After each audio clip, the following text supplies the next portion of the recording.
Good morning po. Okay, so let's study the Word of God. Buksan po natin ang atin pong Bible in Ecclesiastes. Okay, so bago po natin basahin ang atin pong verse ngayong umaga ay gusto ko lang basahin itong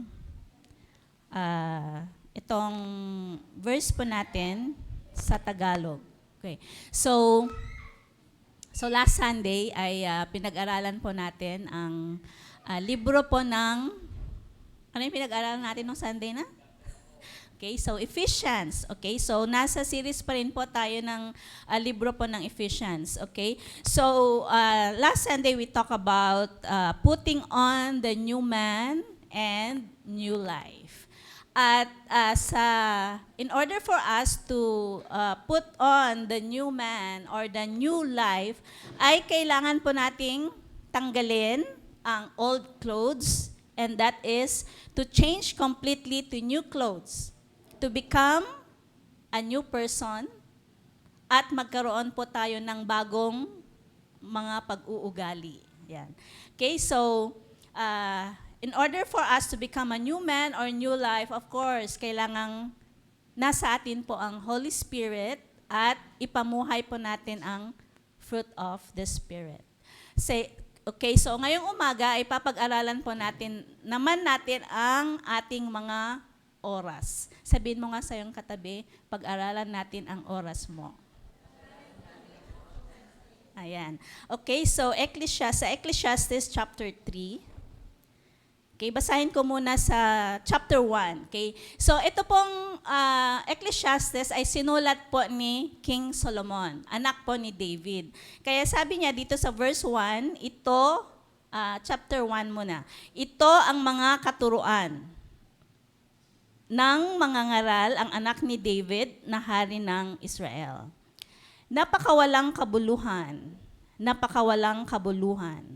Lahat ay walang kabuluhan, sabi ng mga ngaral.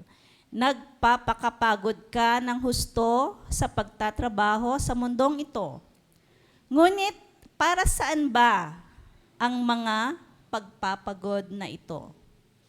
Patuloy ang pagpapalit-palit ng mga lahi, ngunit hindi nagbabago ang daigdig. Verse 5. Ang araw ay patuloy sa pagsikat at patuloy sa paglubog. Pabalik-balik lang sa pinanggalingan. Verse 6. Ang hangin ay umiihip patungong timog, papuntang hilaga, buong araw na paikot-ikot. Verse 7. Lahat ng tubig ay umuuwi sa dagat, ngunit hindi ito napupuno. Ang tubig ay bumabalik sa batis na pinagmulan upang muling umagos patungong karagatan. Verse 8. Ang lahat ng bagay ay nakababagot, hindi makayanang ipaliwanag. Walang sawa ang paningin ng tao. Walang tigil ang kanyang pakinig. And verse 9, ang naganap noon ay nangyayari rin ngayon. Ang mga nagawa noon ay nagagawa rin ngayon. Walang bagong pangyayari sa mundong ito.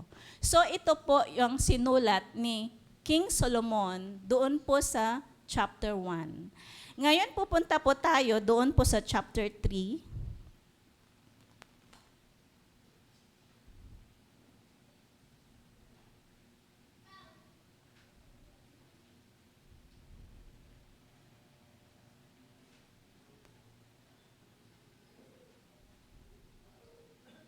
Okay, sabi niya dyan, to everything, there is a season.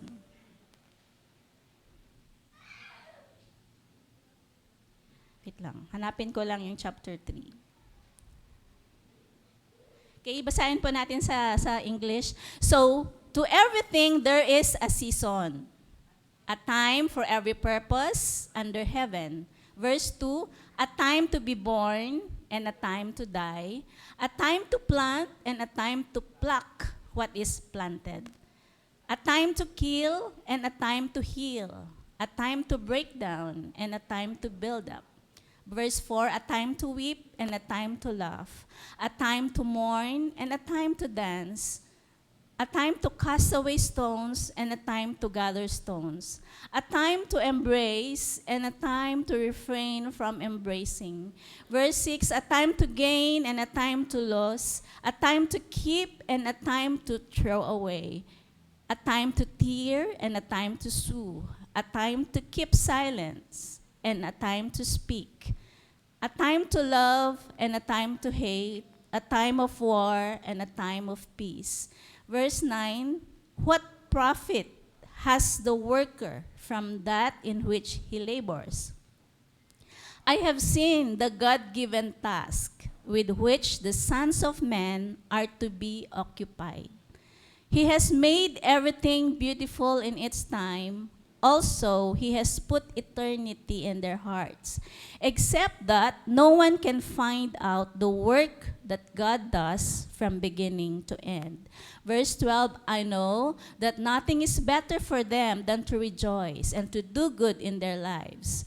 Verse 13, and also that every man should eat and drink and enjoy the good of all his labor. It is the gift of God. And verse 14, I know that whatever God does, it shall be forever. Nothing can be added to it and nothing taken from it. God does it that men should fear before Him. Let us pray. Father, we thank you for the reading of your word. We pray for your Holy Spirit, God, to be with us. And let your name, O Lord God, to be glorified in our midst, O Lord. This all we pray in Jesus' name. Amen. Amen. Okay, so ang title po natin is Trust in God's Timing. Okay, so trust in God's timing. Okay, so ito pong Ecclesiastes ay it's all about time. It's a topic about time. Na kapag ka na-miss natin ang oras, okay, so lahat po tayo, binigyan po tayo ng pagkakataon, di ba? Lahat po tayo, nag-umpisa tayo doon sa araw na tayo po ay naipanganak. Sabi nga ni King Solomon na there's time to be born. Okay? So, lahat po tayo ay binigyan po ng panahon, ng oras. So, kung na-miss po natin yung oras, hindi na po tayo pwedeng bumalik. Di na natin pwedeng balikan yung kahapon. At kung ano man yung regrets natin, ay sana ganito pala ginawa ko kahapon. Hindi na natin pwedeng balikan at ayusin. Okay? At kung may pagkakamali man tayo in the past, ay hindi na natin siyang pwedeng, ay sana ganito pala ang ginawa ko. Ay sana ito palang kinuha kong kurso. Dapat ito palang ginawa ko para na-perfect ko yung exam. So hindi na natin pwedeng balikan ang oras o kaya yung panahon. At hindi na rin natin pwedeng itama yung mga maling nagawa natin in the past. So we cannot fix the mistakes because we cannot control it. Hindi natin to makontrol. So dahil dito, hindi natin makontrol ang atin pong buhay, ang atin pong panahon, kung anong mangyayari mamaya. Di ba, ang dami nating mga plano bukas, ganito ang gagawin ko. Sa susunod, ganito ang gagawin ko. Pero iba yung mangyayari. So, ibig sabihin, hindi natin control ang ating oras, hindi din natin control even our future. It is only God who can control our life, our future, our time. So, it is in God's hand. Okay, so dito po sa topic po natin, in verse 1 to 8, ipinakita po dyan na merong panahon na ganito, panahon na ganito, panahon. So, ano mang panahon? Ano pong panahon natin ngayon? Ano bang panahon meron tayo ngayon? Panahon ng kahirapan, may economic crisis, di ba? Dumarating din yung panahon na naiinis tayo dahil sa mga napapanood natin o kaya nangyayari sa ating authorities. Ano po ba yung panahon? Panahon na we are down dahil meron tayong mga sakit at karamdaman. Ano bang panahon meron tayo ngayon? Okay, so isipin po natin. Panahon ba ng maraming pera? O panahon ba ng petsa de peligro? Ay, hindi na, kasi may bonus na di ba? Okay, so ano ba yon? Panahon ng pagtanggap ng sweldo? Panahon ng pagtatrabaho? Ano po bang panahon natin ngayon? Di ba sa mga bawat panahon ng ating buhay ay apektado tayo? Sinong hindi apektado sa mga nangyayari sa buhay? Di ba, malaman mo lang na mataas ang sugar mo o kaya may mataas ang blood pressure mo, di ba? Nadidepress ka, na-stress ka. So ito po yung mga panahon ng ating pong buhay. Ito pong sinabi po ni King Solomon na to everything there is a season. May panahon. Pero in chapter 1, di ba, sabi niya, lahat ng mga ito ay walang kabuluhan. Okay? Bakit ba ang tao ay trabaho ng trabaho? Pero ano ba? Ano bang, sabi nga ni King Solomon doon sa chapter 1, ano bang benefit meron ang tao sa pagtatrabaho, trabaho? Yung kagustuhan ba niyang magkaroon ng maraming pera ay nangyari? Or ano bang nangyari doon sa trabaho siya ng trabaho? Ano bang nakuha niya? Sakit? Depressed? Sabi nga nila na ang tao ay kailanman hindi nakukontento, hindi nasasatisfied. Men never satisfied. Kaya sabi ni King Solomon na, vanity of vanity, lahat ng nangyayari under the sun, it's vanity, it's useless. So in short, sabi ni King Solomon, lahat ng mga nangyayari under the sun, lahat ng mga ginagawa natin under the sun are useless. Pero tingnan po natin, paano ba ito magiging meaningful? Paano ba ito magiging kapaki-pakinabang? Okay, so point number 1 po natin, connect with God in every purpose. So anumang season po tayo ngayon, panahon ng crisis, panahon ng walang pera, panahon ng sakit ng karamdaman, anumang klase ng panahon po natin, let us connect with God. Connect with God in every purpose. So lahat ng panahon, di ba, kapag nagkakaproblema kasi tayo, ano bang ginagawa po natin? We will do, mag-iisip tayo, magpaplano tayo, ano kayang gagawin natin, maghahanap ng trabaho. But ano po ba yung unang naisip po natin? Did we connect with God? Or did we communicate with God? Or sino bang unang nakakaalam na may problema tayo? Yung kapitbahay natin o kaya yung mga kaibigan natin? Or ang Panginoon? So sabi po ni King Solomon na we have to connect with God in every purpose, in every season. Anumang klaseng season ito, bad or good. Sabi nga ni King Solomon, to everything there is a season, a time for every purpose, under heaven.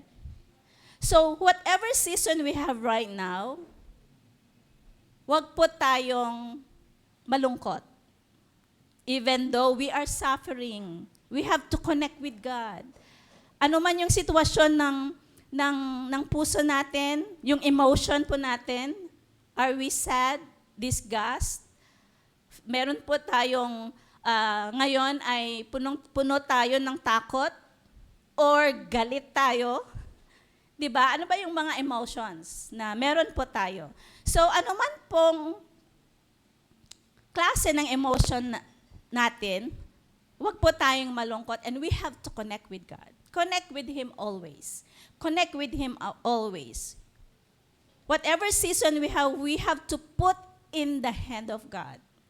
We have to put in the hand of God. Kahit na gaano man karami o kakonti ang pera natin, kapag nilagay natin sa kamay ng Panginoon, ito ay magmumultiply. So we have to connect with God always. We have to connect with Him always. Dahil the bad situation or the bad season, if we put into the hand of God, He will turn it into good. Amen? He will turn it into good because He has a reason. Lahat ng mga nangyayari po sa atin, and God allowed it, may purpose ang Panginoon. Yun nga lang, pag tiningnan natin, it's bad. But in the sight of God, it's good. So yun po yung pinagkaiba ng sinabi ni King Solomon na vanity of vanity, lahat ng mga nangyayari under the sun ay meaningless. Pero kapag itong meaningless na ito at nilagay natin sa kamay ng Panginoon, magiging meaningful. Amen? So yun po yung gustong ipakita po ni King Solomon dito, na whatever season we have to connect with God. We have to connect with Him always, every day, every minute in our lives. Dahil sa mga nangyayari sa atin, hindi natin maintindihan, di ba? Kapag may nangyari sa atin, may nawala sa atin, Lord, bakit? Bakit ito nangyari? Lord, bakit ito nawala sa akin? Lord, bakit ganito, di ba? Inaasahan nating papasa tayo. Pero bakit hindi tayo pumasa? Inaasahan nating makakwalify tayo sa ina-applyan natin, pero bakit na-disqualify tayo? Di ba? Parang, ang sarap magtampo, di ba? Hayaan mo ng ganito, ganyan. Pero, meron at merong purpose ang Panginoon. If we connect with God, even though we are in the lowest point of our life, merong purpose ang Panginoon kung bakit ang mga ito ay hindi nangyari. Dahil hindi natin control. Sabi ko nga kanina, hindi natin control ang mga mangyayari. It is only God who can control everything. Kaya naman, we have to trust in God's timing. Time is always out of our control. Though ang dami nating mga plano, di ba mamaya pagkatapos ng service, magpapansit tayo. Pero out of nowhere, may nag-invite sa'yo sa birthday. O di ba, hindi ka nakapagpansit. Di ba, ang sarap pa ng kinain mo. So, hindi natin control ang oras. It is only God. Kaya naman, we have to connect with God always. And trust in Him. Dahil, di ba, Lord, ito sana mangyayari bukas, ganito. Pero ang Panginoon pa rin ang may control ng atin pong oras. And remember that God's timing is perfect. God's timing, hindi siya advance, hindi siya late, but in perfect time. Okay? So, let us trust in God always.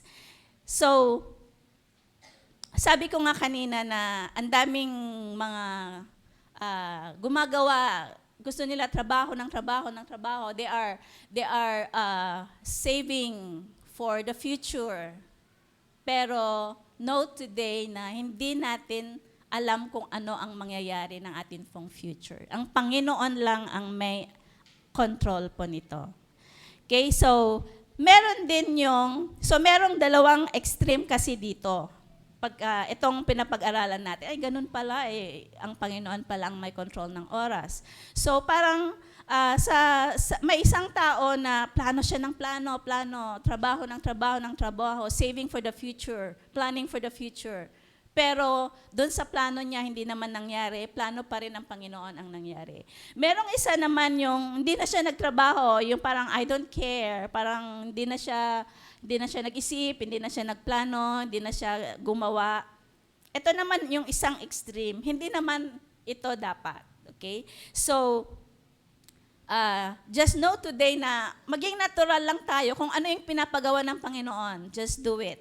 And know na we cannot control the timing and the outcome.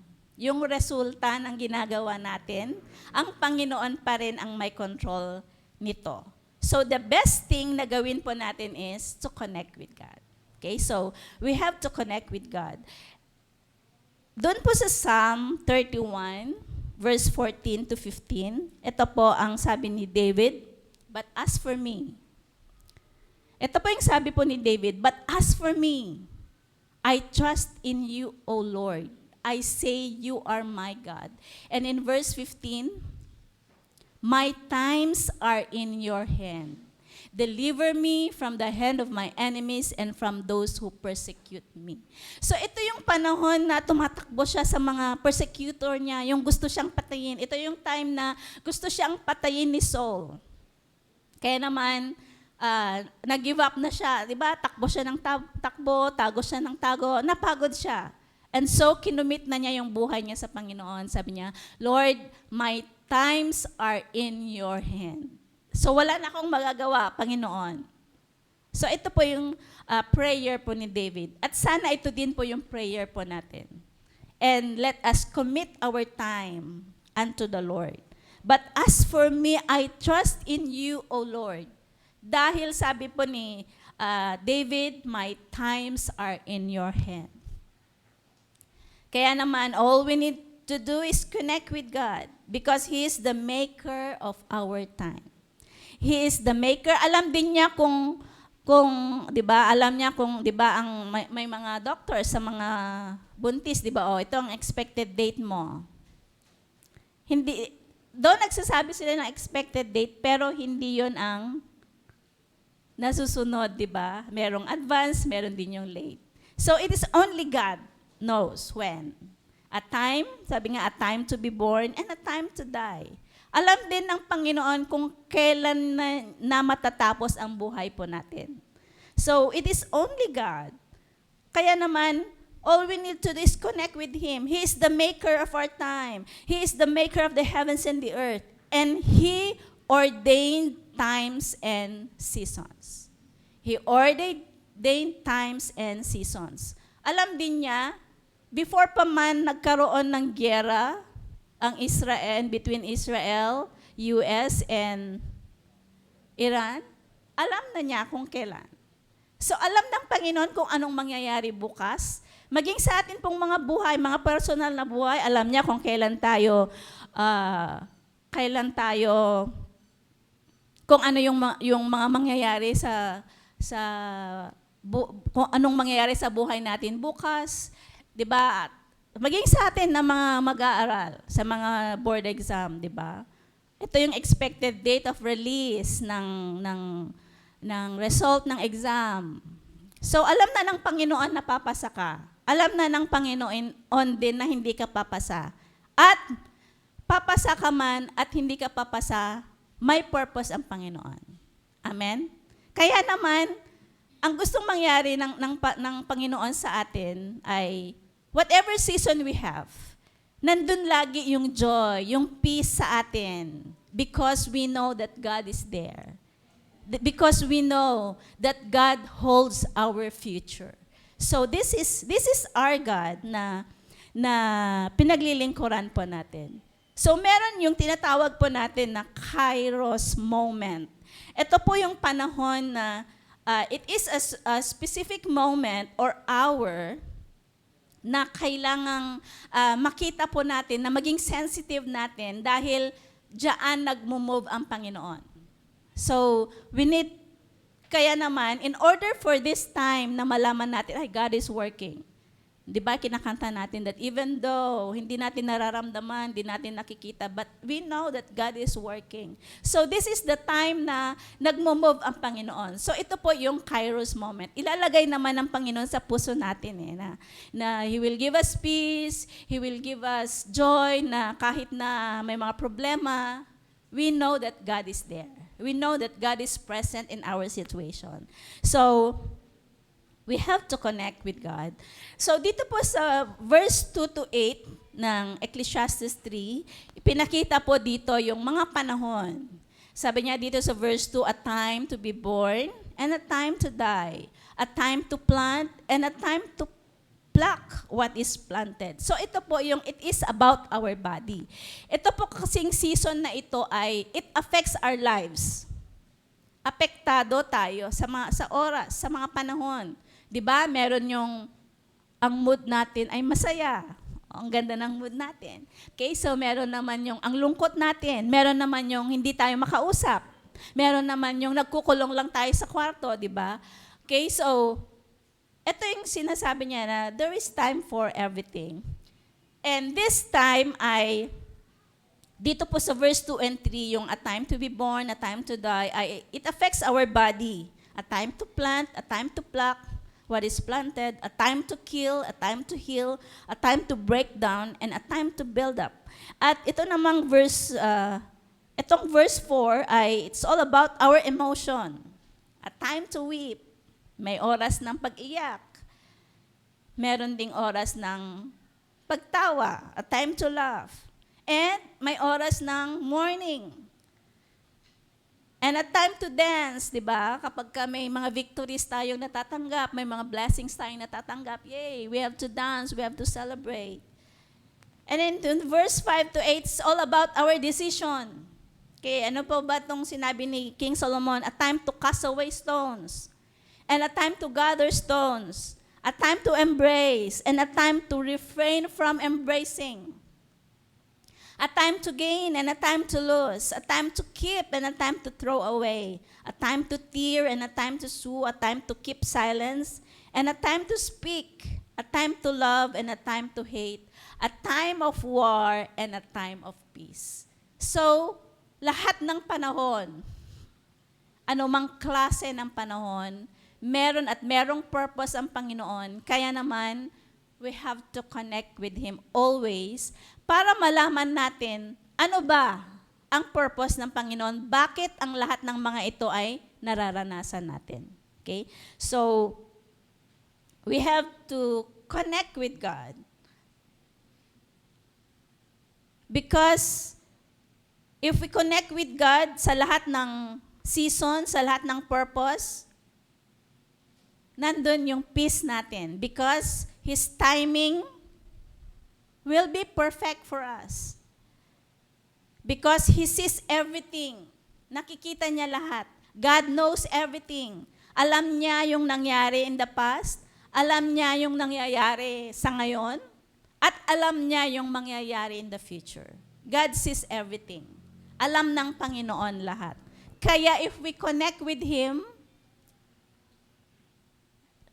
nandun lagi yung peace, nandun lagi yung joy sa atin, whatever season na meron po tayo. So we have to connect with God and let Him be the center of our lives. Because whatever situation, ano man yung mga nangyayari maging sa paligid po natin, nandun pa rin yung peace. Because we know that God is with us. Amen. Pero kung minsan, di ba, kapag may mga nangyayari sa buhay natin, ay parang iniisip natin na, tinitingnan natin yung sarili natin na, victim tayo, ganito ang nangyari, kasi ganito ang ginawa niya sa akin. Malungkot ako dahil yung ginawa niya sa akin. Siguro ganito ako dahil may mga sinasabi siyang hindi maganda sa akin. We always see ourselves as victim. Even yung mga nangyayari in the government, kasi sila, binubulsa lahat, kaya ganito ang hirap ng buhay. Kasi ganito, sila. Pero hindi po. Lahat ng mga nangyayari ay alam ng Panginoon, and He ordained everything na nangyayari po sa atin. Hindi po tayo victim. Amen? Sabihin mo nga sa iyong katabi, hindi ka victim. Hindi ka naging victim kailanman.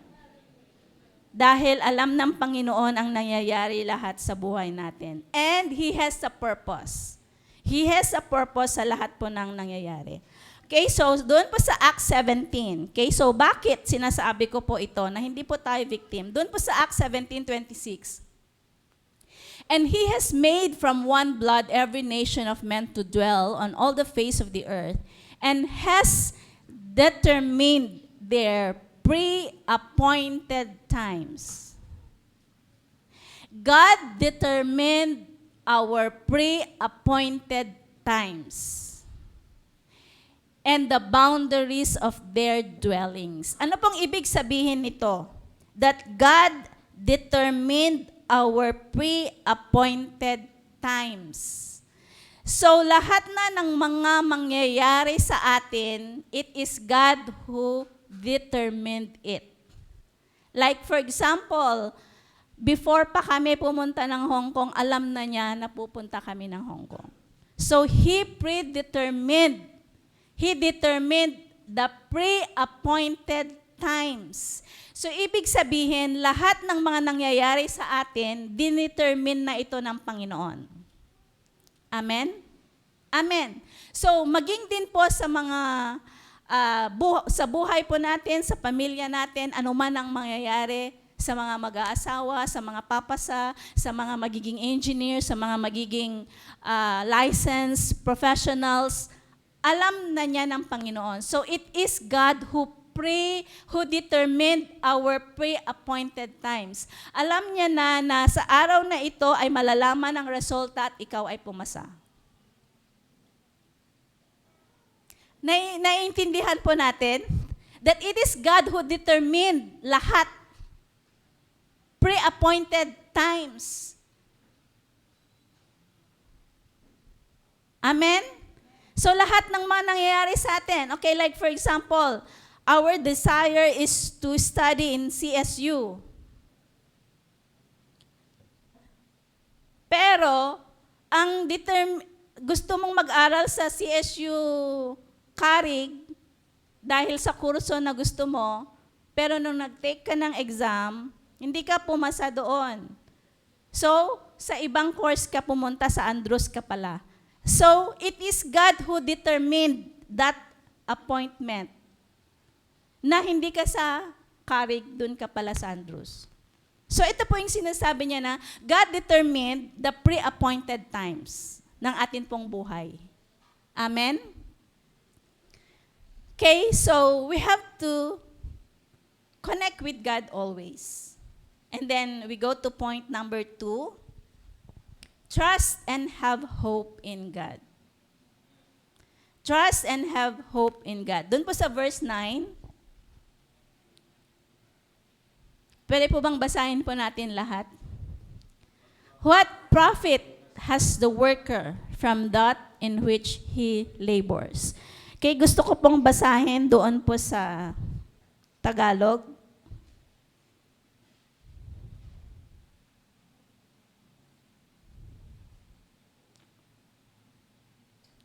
Okay, so doon po sa verse 9.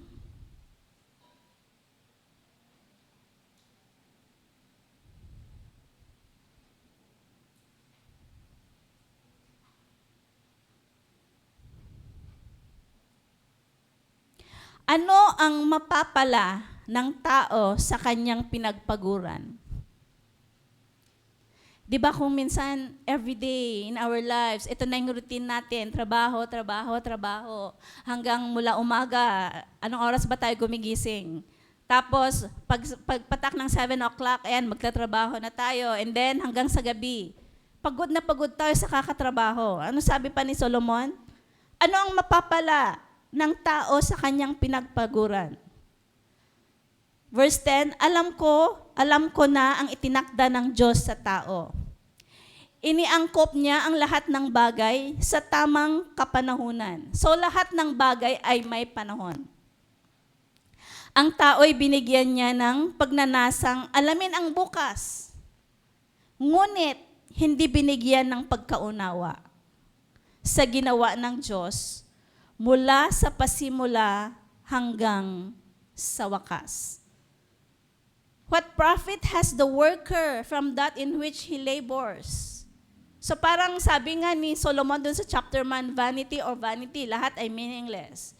And in verse 10, sabi niya dyan sa English, I have seen the God-given task. Ano po ba yung God-given task sa atin? Di ba bawat isa merong binigay na trabaho, ang lahat ay ginawang nanay. Diba? Ito yung mga task na binigay ng Panginoon. Yung iba naman ay ginawang mga tatay, head of the family with 2 kids, 3 kids, or ilang kids man yan. So ito ay God-given task. Yung mga iba naman ay mga nag-alaga ng mga pamangkin na lang. O diba? O kaya ang iba naman ay ginawang, ano ba yung mga trabaho natin? Ginawang mga teacher, ginawang mga frontliners, mga doctors. So ano ba yung mga God-given task sa atin? Tayo ba ay mga anak, mga nag-aaral, yung mga, ano ba yung mga tasks? And then sabi niya dyan, with which The sons of men are to be occupied. Ano bang sabi niya dito sa Tagalog? Alam ko na ang itinakda ng Diyos sa tao. Iniangkop niya ang lahat ng bagay sa tamang kapanahunan. Verse 11, He has made everything beautiful in its time. So, ibig sabihin, kapag ka ang mga ginagawa natin ay wala sa panahon, ito yung sinasabi ni Solomon na meaningless. Pero, kapag ka, verse 11, nangyari ito sa panahon ng Panginoon, it is beautiful. Diba? Because God made everything beautiful in its time. Nagiging beautiful ang isang bagay dahil sa panahon ng Panginoon. Kaya naman, we have to trust and have hope in God. Ano man po yung mga sitwasyon po natin. And then, ano pa bang sabi niya? Also, He has put eternity in their hearts. Binigyan niya ng pagnanasang alamin ang bukas. So, binigyan niya tayo ng desire. Ano bang mangyayari bukas? So, God had put the desire in our hearts to know kung anong mangyayari bukas. So, He has put eternity in their hearts. Except that, alam natin kung anong mangyayari bukas. He has put eternity in their hearts, except that no one can find out the work that God does from beginning to end. Pero hindi pa rin natin maintindihan. Kaya naman, we have to walk by faith. Ito po yung sinasabi ni King Solomon. We have to walk by faith. At anuman yung mga nangyayari sa buhay natin, we have to trust and have hope in God. So, God's plan is always better. Amen? God's plan is always better, and His ways are always higher. So, with the God-given task that will occupy us, He has made everything beautiful in His time. He controls the outcome. He controls the timing. So, we need to trust. We need to trust God. At ano naman po yung ibig sabihin po ng sabi niya dyan na He put eternity in their hearts.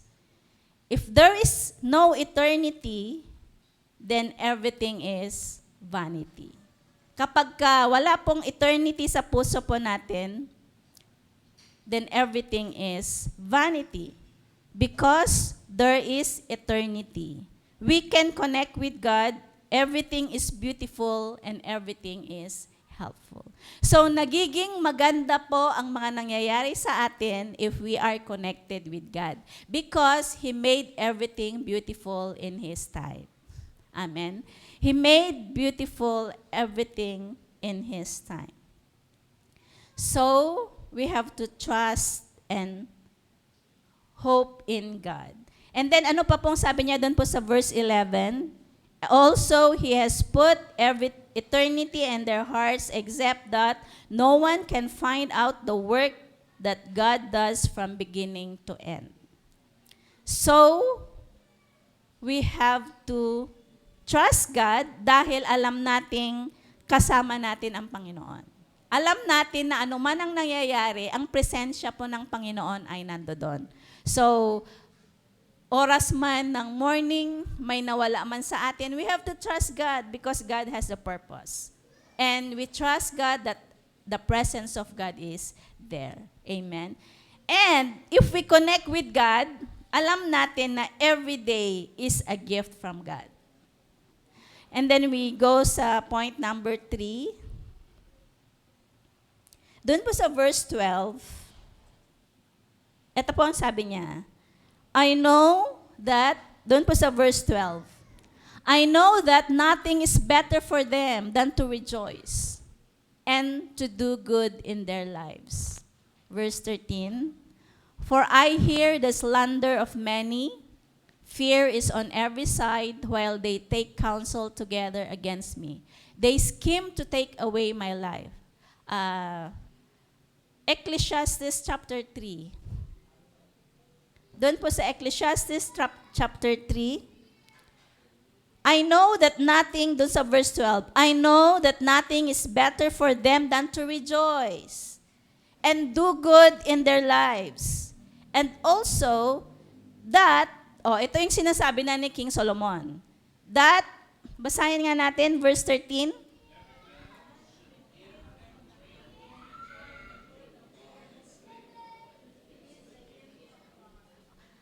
Minsan nga po, ano bang sabi ni King Solomon? And also, that every man should eat and drink and enjoy the good of all his labor. Ano sabi niya? You have to rejoice. I-enjoy mo ang buhay. In short, sabi ni King Solomon, di ba? Ano yung di ba, sinasabi niya, anong kabuluhan ng iyong pinagpaguran? If we connect with God, He made everything beautiful in its time. Kaya nga, sabi niya na, i-enjoy mo yung buhay mo. You have to eat and drink and enjoy the good of all His labor. Yung mga pinagpaguran mo, i-enjoy mo. Sabihin mo sa iyong katabi, meron ka bang savings?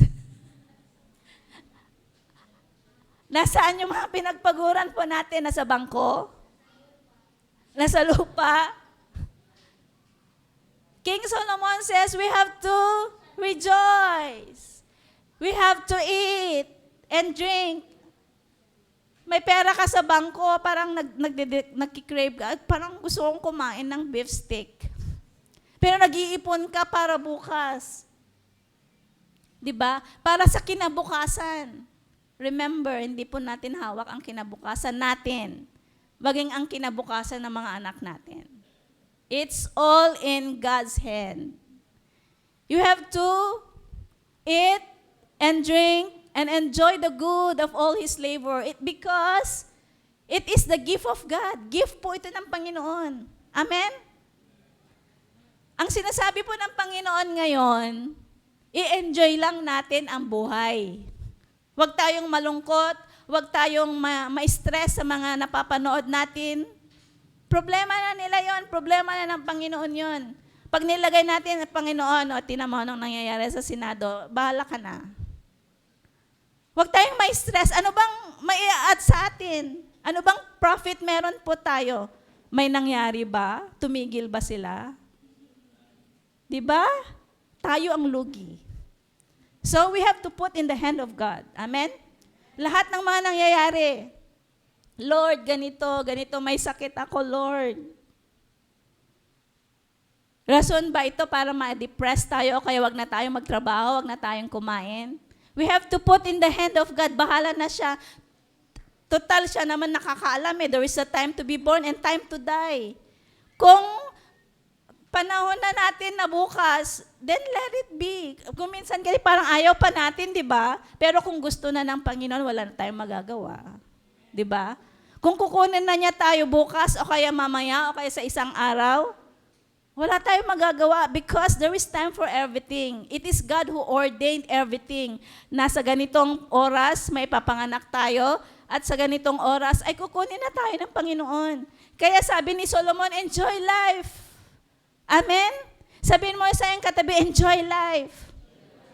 Ano man ang problema mo o panahon mo ngayon, huwag ka malungkot.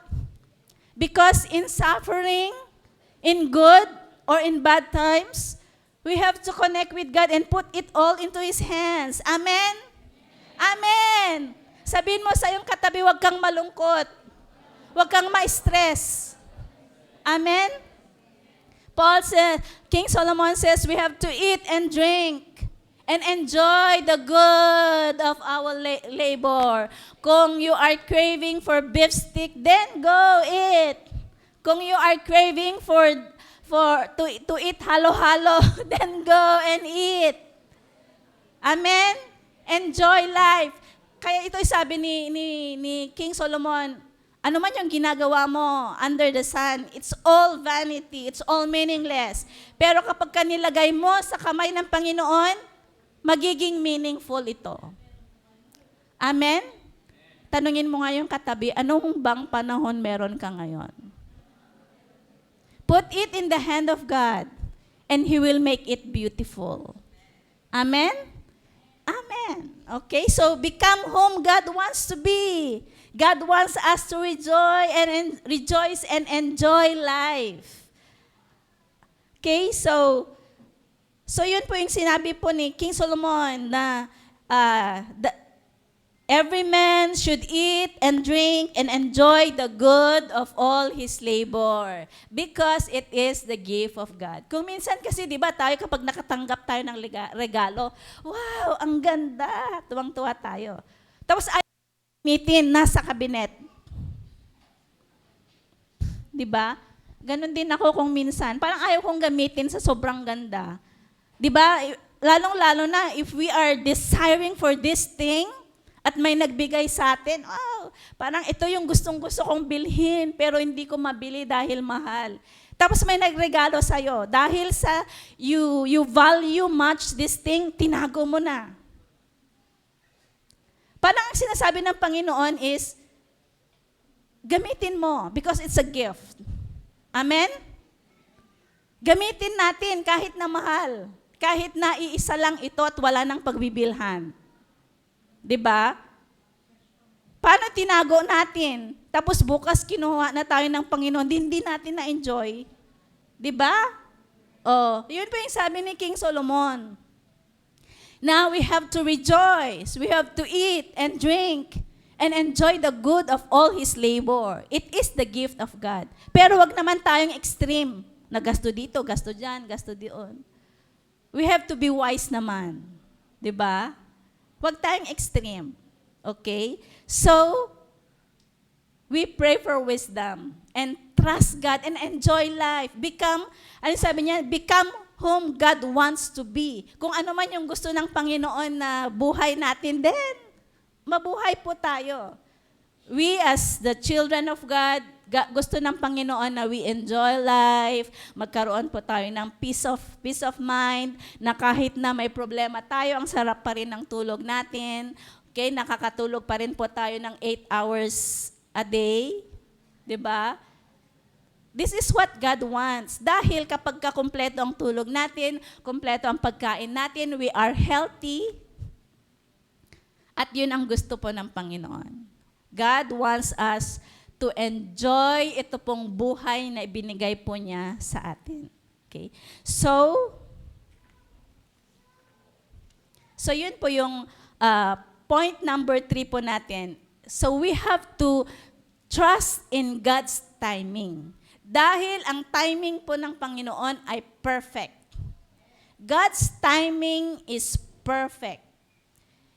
And His timing is exact. Hindi siya advance, hindi siya late. And we cannot alter His plan. Wala tayong magagawa. Kung yun ang gusto ng Panginoon, yun ang mangyayari. Kaya naman, all we have to do is put it all into the hand of God. So, yun po, trust in God because God is in control of everything. Okay, so in summary, ano po ba yung sinabi ni King Solomon? Everything is meaningless under the sun. Pero kapag lahat ng meron tayo, lahat ng panahon natin ay nilagay natin sa kamay ng Panginoon, nagiging meaningful po ito. At nagiging beautiful. Kahit sinasabi natin na yung nangyari sa atin ngayon ay very bad, but if we put in the hand of God, nagiging beautiful po ito. Okay, so I just want to prove this thing. Na kapag nilagay natin sa kamay ng Panginoon, malalaman natin na beautiful pala ito. Okay? So, one testimony na meron po ako ay, it's all about my taking the board exam. So, ito pong board exam ko na ito ay inaasam-asam ko ito mula bata pa ako. Mga elementary pa lang. Pero, nung nag-take ako ng exam, hindi ako nahirapan. 1 hour before the time, tapos ko na. So, parang kampante na ako, napapasa ako dahil lahat ng mga questions, ang alam ko ay nasagot ko. So, pagdating ng result, wala akong pangalan. So, anong nangyari? Dahil nandun yung trust ko na papasa ako, and even my family, my friends, alam nila na talagang papasa ako dahil sabi ko nga, 1 hour before nung time ay tapos ko na yung exam. So, ang nangyari, na stress ako, nagkaroon ako ng anxiety, 1 week akong nagkulong. So, sa aking paningin, it's very bad. This is the very bad thing na nangyari sa buhay ko. So, dahil doon, nag-work ako ng konti sa Manila, and then umuwi ako. Dahil parang wala namang nangyayari. Okay, so, basahin ko na lang. So, for me, it is very bad, my not passing the board. So, during those times, nandun yung fear ko na ano nang mangyayari bukas, ano na yung, I fear for my future, na sa hindi ko pagpasa, parang yun na yung susi na maganda ang buhay ko, di ba? So, yun yung aking paningin. So, I feared what will happen in my future. In my saddest moment, dahil Christian na ako that time, nag-a-attend ako sa isang church sa Manila. Hindi pa kami magkakakilala ni na Pastor Dan, pero si Ate Claire kakilala ko na, no? So in my saddest moment, I connected with God. So wala akong ginawa kundi nagkulong ako ng 1 week, and then pumunta ako ng church. And then God put the words in my heart.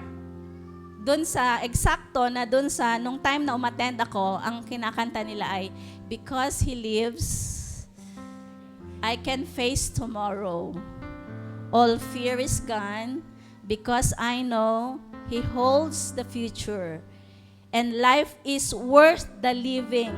Kasi nga, nung time na saddest point, parang hindi na maganda yung isip, di ba? Na parang paano na yung buhay? Paano na? Wala nang value yung buhay ko, parang ganon. Na life is worth the living because He lives. So itong song na ito yung nagbigay ng strength sa akin.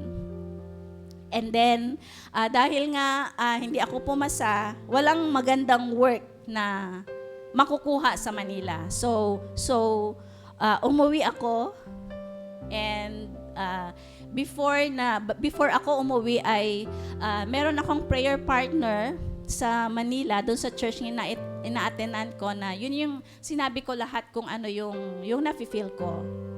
And then that time, sinabi ko na uuwi ako, and then magkukumit ako sa church na kung saan yung ate ko ay uma-attend. Pero hindi ko pa alam na sina Ate Claire pala yun, sina Pastor Dan. And without me knowing it, yung prayer partner ko pala ay kapatid ni Pastor Dan. Hindi pa kami magkakilala ni Pastor noon. So sinasabi lang niya noon na merong uuwi dyan na magkukumit sa church mo. Okay. So hindi ko pa alam. So yun, and then so yun ang magkakasama na kami sa church. And now parang nakikita ko na yung very bad times in my life noon ay parang nakikita ko noon na it's very beautiful. Very, very beautiful. Dahil mula noon, from Manila to hanggang sa Tabuk, hanggang sa ngayon, nakikita ko, it's very, very beautiful. Dahil it is God who chose the road papunta dito, mula sa Manila hanggang dito. Dahil I was born in Liwan, sa Rizal, but because of God's appointed time, sabi ko nga kanina na God determined our pre-appointed times. Because of God's appointed time, He brought me to Nueva Vizcaya. Doon ako nag-elementary.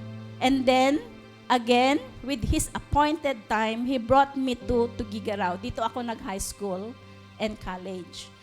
And then after na graduation, I believe it's again the sign of God. In every step kasi, nakikita ko na God is directing the every step na gagawin ko. Then to Manila, nag-work ako doon, and then doon sa Kalinga, ito na yun yung sinasabi ko kanina, nag-meet na kami ni na Pastor Dan and Ate Claire, and then back to Tuguegarao. He determined my pre-appointed times, even the things that had happened during those times. It was God who ordained it. So lahat ng mga nangyari na sa buhay ko ay inordain na ng Panginoon.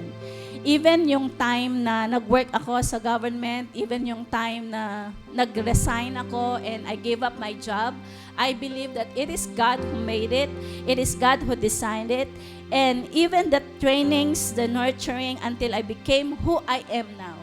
So it is God who made it all. And now I truly understand that God knows best for me. His plan is still the best. I have so many plans noon, but His plan ang siya pa ring nangyayari, and it is the best and it is very beautiful. So if I pass the board, hindi ako part ng 611 ngayon. And I am not enjoying my life. My not passing the board were for me is bad, but this time I saw it was beautiful because God's plan for me is good and it is perfect. When I put my trust in God and binigay ko sa buhay ko, sabi ko, Lord, bahala ka na. Bahala ka na sa future ko. And this is the future na plinano ng Panginoon sa atin. It is good and it is perfect. I thought it's a mistake, but with God, there is no mistake. Amen. Amen. Amen. Okay, so, kung sa paningin po natin ay sa mga failures natin o kaya sa mga panahon na sa paningin natin ay hindi tama o hindi maayos. But if we put everything into the hand of God and if we trust in His timing, everything will be beautiful.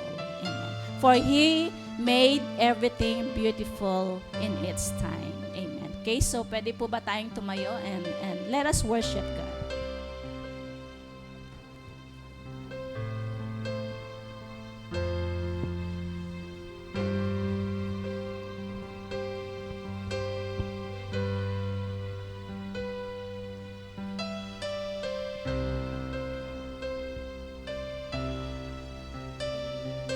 Whatever season we have right now, let us put our trust in God. Because in every season, God has a purpose. God has a plan. And His time is perfect. His plan is good. You're the one who will never fail. He will never fail. I trust in God, my Savior, the one who will never fail. He will never fail. Perfect submission. All is at rest. I know the author of tomorrow has ordered my steps. This is my story, and this is my song, praising my risen King and Savior all the day long. As we sing this song, Perfect let us submit everything unto the Lord, because all is at rest. I know the author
sought the Lord, and He heard, and He answered. I sought the Lord, and He heard, and He answered. I sought the Lord, and He heard, and He answered.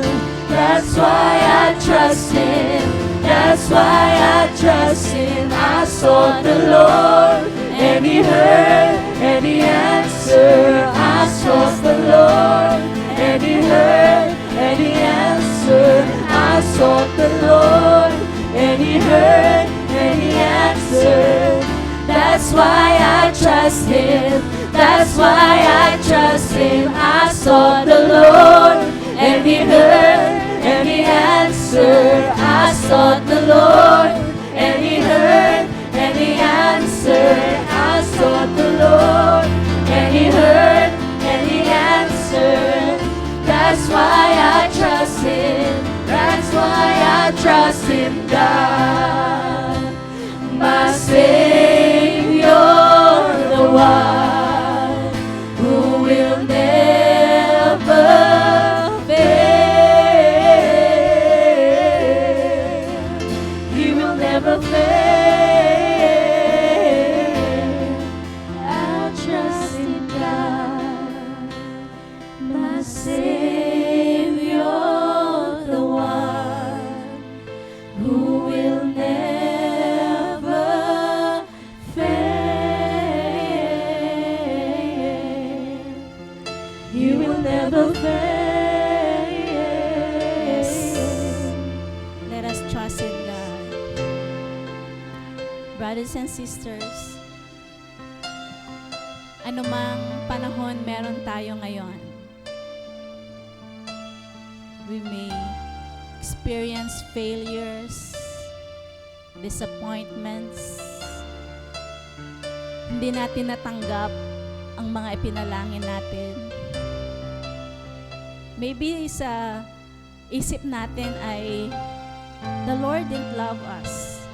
Hindi nakikinig ang Panginoon. But no, brothers and sisters, the Lord loves us so much. He's watching over us every day, every minute of our lives. Alam niya ang mga nangyayari sa atin. Alam niya ang sitwasyon ng puso natin. Alam niya ang sitwasyon ng pamilya natin. Alam niyang may gulo. Alam niyang may problema. Kaya naman, brothers and sisters, we have to put our trust in God. Because He ordained our steps. He determined our pre-appointed times. Kung anong mangyayari bukas, alam ng Panginoon. And so we have to put our trust to God. Let us put everything into the hands of God. Yes, Lord, we trust in You. Pwede po nating sabihin sa Panginoon that we trust in You, O God. With this situation, Lord, we trust in You.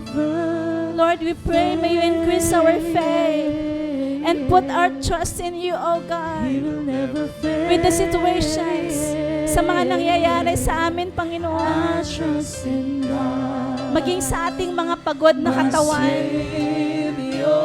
sa kakaplano, ang dami na nating plano pero walang nangyayari.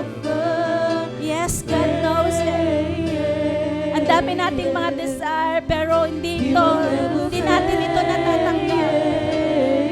Let us put our trust into the God. Ilagay natin sa kamay ng Panginoon. Pagod na tayo sa mga responsibilities na ibinigay sa atin. Hindi natin to kaya. Let us put it to the hand of God. Let us trust Him. Let us allow Him to move. Because He is a God who can do everything. And He made everything beautiful in His time. Yes, Lord. Put our trust in You. Yes, say it to God. I put my trust in You, oh God. Yes, Lord. I trust in God, my Savior, the one who will never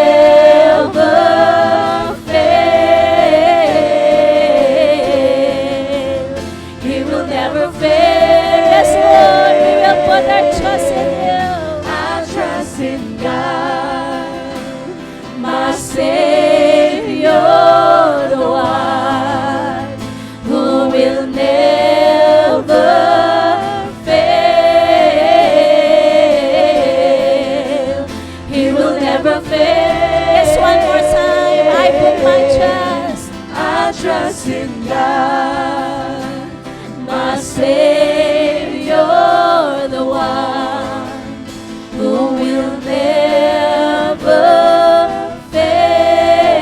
Yes, one more time. He will never fail. I trust in God, my Savior, the one who will never fail. He will never fail. Yes, He will never fail. He will never fail. He will never fail. Yes, our God never fails us. He will never fail. Yes, come on, confess it with your mouth. He will That never our God never fail. fails us. He will never fail. He will never will fail. never fail. Yes, He will never fail us. If we trust in Him, He will never fail us. Yes, Lord, you never fail. Yes, He God, will you never never fail. fail. He will never fail. He will never fail.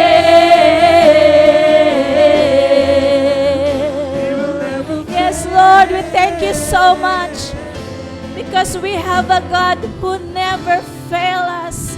Lord, that if we trust in you, Lord, you will never fail us. Surely, Lord, you will never fail us, oh God. Lord, we thank you so much for having you in our lives, oh God. We thank you so much, Lord. Dahil, Panginoon, anumang sitwasyon meron kami, anumang season meron kami, Panginoon, we will always trust in you. And you will never fail us. You will never fail us, Lord. You will never fail us. And so, Lord God, we pray, may you embrace each and every one of us today, oh God, with the situation we have right now. Lord, we just want to feel your embrace. We just want to feel your touch. We just want to feel, Lord, the top, oh God, on our shoulders. And we want to hear from you. Lord, we want to hear from you, Lord. And we want to hear from you, Lord, na Panginoon, sasabihin mo, kaya mo yan. Lord, we want to hear from you, Lord. We want to hear from you, God. We want to hear your voice. Lord, we want to hear from you, God. Lord, we want to feel your love. We want to feel your touch, oh God. With the situations we have right now. Even, Lord, for our sick bodies. Lord, we want to feel your touch. We want to feel your touch, Lord. With our tired soul. With our tired bodies. God, we want to feel your touch, oh God. We want to feel your embrace. And God, we pray, may you put peace in our hearts right now, oh God. That whatever situation we are in, God, we pray for peace. We pray for joy. Lord, gusto naming maranasan yung sinasabi ni King Solomon, that every day, maranasan namin, Panginoon, na ang bawat araw, O Lord God, ay regalo mo sa amin. That we have to rejoice always, no matter what season we have. That we have to eat and drink, O Lord, and enjoy, O Lord God, the fruit of our labor. God, we pray, Lord, ito po ay maranasan namin, na ma-enjoy po namin, Panginoon, ang mga pinagpaguran namin, Panginoon. Lord, we even pray, O Lord, na anumang trabaho meron kami, that we will enjoy it, O God, that we will have the joy, O God, in doing, Lord God, ang mga trabaho po namin. And so, Lord God, we pray na we will not be occupied, Panginoon, sa mga binigay mong task sa bawat isa sa amin, Panginoon. And so, Lord God, we just thank you for your word today. We just thank you for the encouragement. We just thank you, Lord God, for the strength. We just thank you for the touch, oh God, na binigay mo sa amin, Panginoon, sa umagang ito. And Lord God, we just pray that may you send forth your Spirit to seal every word na narinig po namin, Panginoon, upang ito po ay manatili sa amin pong puso at isipan. And this will be our guide in our everyday life, Lord. May you remind us always that we have to enjoy life every day, that we have to enjoy, oh Lord, get the fruit of our labor, oh God. Lord, may you remind us always, Lord, that all is vanity without you. All is meaningless, Panginoon, without you, oh Lord God, sa amin pong buhay. And so, Lord God, we just thank you. We just thank you for today, oh Lord. And Lord, let your name be glorified. And Lord, I just also want, Father God, to speak blessing, Father God, upon my brothers and sisters here, maging sa mga nanonood online. God, I just want to speak blessing, blessing after blessing. May you bless all the work of their hands, oh God. Lord, I speak blessing, oh Lord God, in their everyday life, na ang bawat isa, Panginoon, ay maranasan, Panginoon, ang kagalakan, the joy of the life na binigay mo sa amin, the joy of living, Lord, that we will have in our mind and in our heart, Lord, na this life, Panginoon, ay worth living for, Panginoon, because it is you ang nagbigay sa buhay na ito, Panginoon. And so, Lord God, we just thank you, Father God, for everything that you have done today. And to you, we give all the praise, the glory, and the honor in Jesus' name. Amen. Okay, so God bless po sa bawat isa. See you on Sunday.